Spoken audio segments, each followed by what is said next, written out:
Hello বন্ধুরা, welcome back to my channel আমার পৃথিবীতে। আমি প্রতিমা তোমাদেরকে আর একটা নতুন ব্লগে স্বাগত জানাই। আজকে শেয়ার করব আমাদের পিকনিকের সেকেন্ড পার্ট।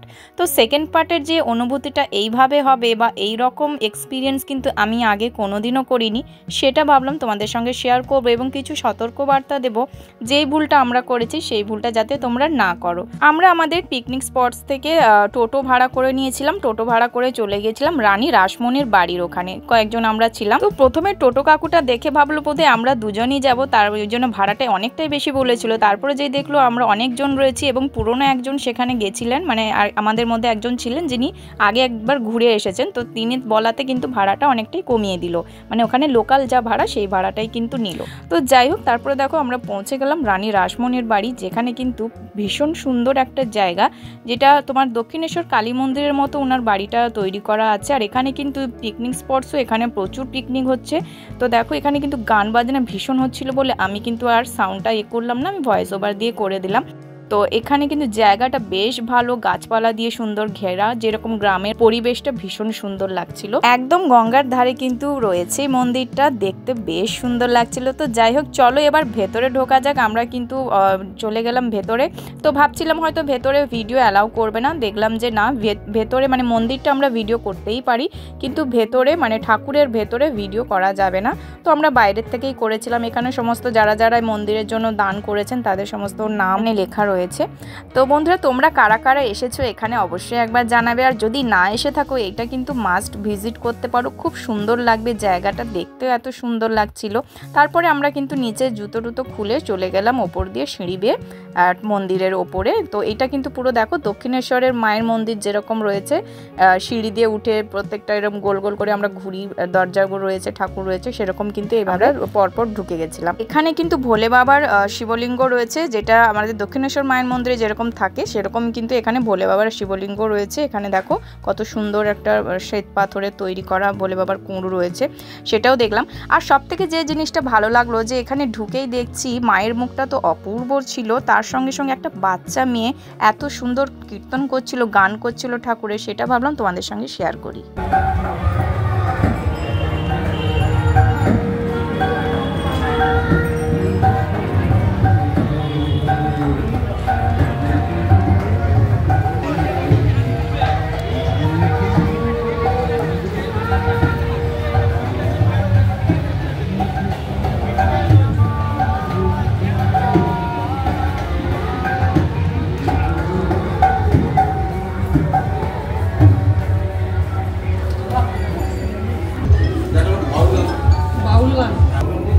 কেমন লাগলো, ভালো লাগলো না শুনে? আবারও একটা গান করবে, তো এত সুন্দর গান করছিল।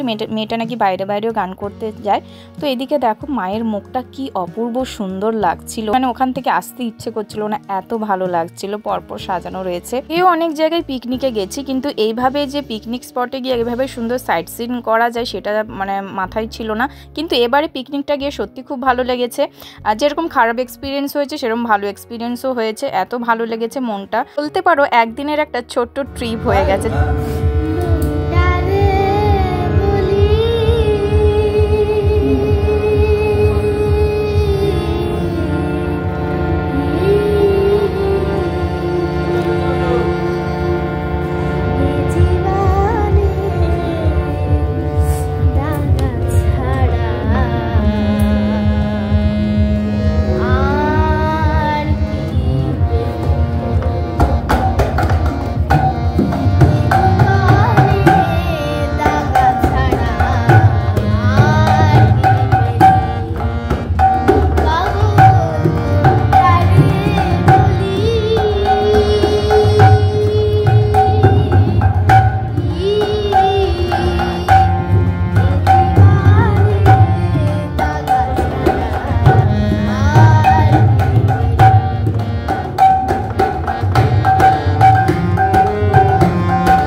ঠাকুর, এখানে ঠাকুর আছেন তো।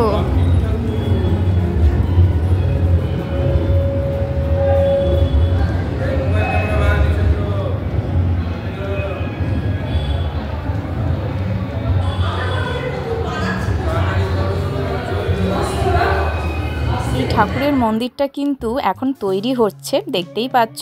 সবে মানে রামকৃষ্ণ ঠাকুরের ওখানে সমস্ত কিছু রয়েছে, কিন্তু এখনও তৈরি হচ্ছে কাঠামোটা। এইটা হচ্ছে হাওয়ান কুণ্ড, এখানে হাওয়ান হয়। তো এখানে মানে যজ্ঞ হয়, যাই বলো সেটাই হয়। তো তারপরে দেখো গঙ্গার ধারে পরিবেশটা জাস্ট অসাধারণ লাগছিল। তারপরে আমরা এখানে ভিডিও করছিলাম বলে এই যে ছেলে মেয়েগুলো বেশ আনন্দ পাচ্ছিল, ওদেরকেও একটুখানি ক্লিপে নিয়ে নিলাম। তারপরে যেটা ঘটনা ঘটে গেছে বন্ধুরা, সেটার কি বলবো তোমাদেরকে। আর যেটা খুব সাবধানে তোমরা কিন্তু এই জিনিসটা করবে যখনই এরকম রুরাল এরিয়ায় ঘুরতে যাচ্ছ বা পিকনিকে যাচ্ছ, যাই যাচ্ছ না কেন, পিকনিক স্পটে যখনই যাচ্ছ একটুখানি খুবই সাবধানতা বজায় রাখবে। যদি ছোট বাচ্চা নিয়ে যাও তাহলে তো আরও সাবধানতা বজায় রাখতে হবে। যেটা আমার ক্ষেত্রে ঘটেছে, আমি চাই না সেটা যেটা হয়েছিল যে ওখানকার টোটো কাকুটা যে টোটো করে আমরা এসেছিলাম, সেই টোটোটাই আবার অপেক্ষা করছিল আমাদের নিয়ে যাবে বলে। তো আমরা সবাই মিলে মানে আমার ছেলে নিয়ে টোটাল 7 জন আমরা ছিলাম টোটোওয়ালাকে নিয়ে। তো 7 জন মিলে একদম মাঠ থেকে ওপরে উঠতে গিয়ে পুরো ফুল টোটোটা কিন্তু আমাদের ওপরেই উল্টে পড়ে গেছে। তো যার জন্য কিন্তু সবারই একটুখানি চোট লেগেছে। আমার হাতটা একটু বেশি লেগেছে, আর একজন দিদা ছিল ওনারও পায়ে লেগেছে, আর একজন কাকিমা ছিল ওনারও কিন্তু বেশ ভালো পায়ে লেগেছে, যেই পাটা কিন্তু মানে অলরেডি ফুলে গিয়ে ফেটে গিয়ে একাকার কাণ্ড। তো আমার বরেরও একটুখানি লেগেছে, আমার কিন্তু হাতটা সঙ্গে সঙ্গে ইনস্ট্যান্ট ফুলে গেছে, দেখতেই পাচ্ছ। তো ইনি মামা হন, মামা কিন্তু যথারীতি আমাকে বরফ দিয়ে যাচ্ছেন কন্টিনিউ, অ্যান্ড তার জন্য কিন্তু অনেক অনেক ধন্যবাদ। উনি ছিলেন বলে এত তাড়াতাড়ি করে কিন্তু আমার হাতটা আর খুব বেশি হয়নি, ইনজোর্ড হয়নি। লোকগুলো ভীষণ ভালো, এসে কিন্তু সঙ্গে সঙ্গে হেল্প করেছে টোটোটাকে তোলার। আর সবাই কিন্তু ভারী ভারী লোক ছিল, যার জন্য কিন্তু উল্টে গিয়েই দেখো এনার পাটা তোমাদেরকে শেয়ার করলাম যে পাটার কি অবস্থা হয়ে গেছে, সঙ্গে সঙ্গে ফুলে একাকার কাণ্ড। যদিও বা ফার্স্ট এড করা হয়েছে, ওনাকে নিয়ে যাওয়া হবে ডাক্তারখানায়। হ্যাঁ আমি জানি তোমরা ছেলের কথা ভাবছো, ছেলে একদম ঠিক ছিল, যেহেতু আমার বর একদম ধারে ছিল, একদম ছেলেকে কোলের ভেতরে নিয়েছিল। আমরা ভীষণ টেনশনে পড়ে গেছিলাম আগে বাচ্চাকে নিয়ে। তো সঙ্গে সঙ্গে ওখান থেকে একটা দাদা এসে কিন্তু ছেলেকে পট করে বার করে নিয়েছে, নাহলে কিন্তু হয়তো বিপদটা হতো। সবই ঠাকুরের ইচ্ছা, মায়ের ইচ্ছা, ওখানে গেছি, উনিই রক্ষা করেছেন। তো তারপরে কাকিমাকে নিয়ে আমরা টোটো করে চলে এলাম। আর একটা জায়গা ছিল এখানে সাধক বামাখ্যাপার বাড়ি, যেটা দেখার ইচ্ছে ছিল, মানে এখান থেকে ফেরার পথে আমরা দেখতাম, কিন্তু সেটার হলো না। সবারই মন মেজাজ খারাপ, একটা টেনশন মনের মধ্যে কাজ করছিল।